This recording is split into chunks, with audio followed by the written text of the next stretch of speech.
And J.K. Rowling looks back on the family illness that shaped her and her Harry Potter books.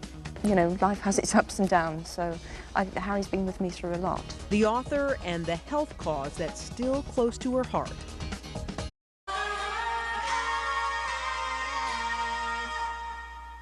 If there's one name I thought I would never utter on your total health, it is this one, Harry Potter.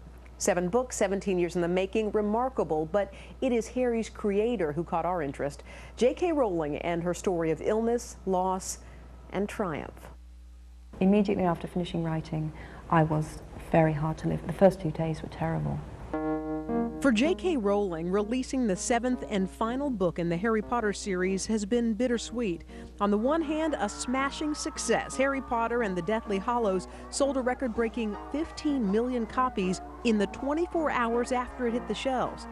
But then there's the difficult matter of saying goodbye to the character who's been part of Rowling's life for 17 years. What is probably hard for people to imagine is how wrapped up this 17 years work is with what was going on in my life at the time. You know, life has its ups and downs, so Harry's been with me through a lot. Harry Potter first entered Joanne Rowling's life back in 1990, a flash of inspiration during a train ride from Manchester, England to London. Nothing had ever come so with such a... I thought, God, I'd love to write that. And when I got off the train, I went straight home and I started writing. Writing is something Rowling's been doing since she was a little girl, growing up in a village in the west of England. She remembers one tale she conjured up about an adventurous rabbit named Rabbit. And I illustrated it myself too, and showed it to my mother, who, as mothers do, was rhapsodized and said how wonderful it was. Fast forward many years and Rowling was 25, living in London. She kept the Harry Potter story to herself. Her mother, she remembers, was gravely ill at the time. She never knew. I never told her.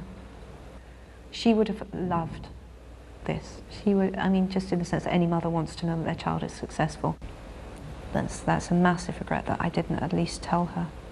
After a 10-year battle with multiple sclerosis, Anne Rowling died on December 30th, 1990, 6 months after her daughter started writing the first Harry Potter book. Definitely Mum dying had a profound influence on the books, because in the first draft his parents were disposed of really in quite a almost cavalier fashion. I didn't really dwell on it.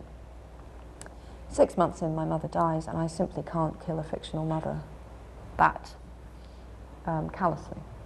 I'm not saying it wasn't callous, but it wasn't what it became.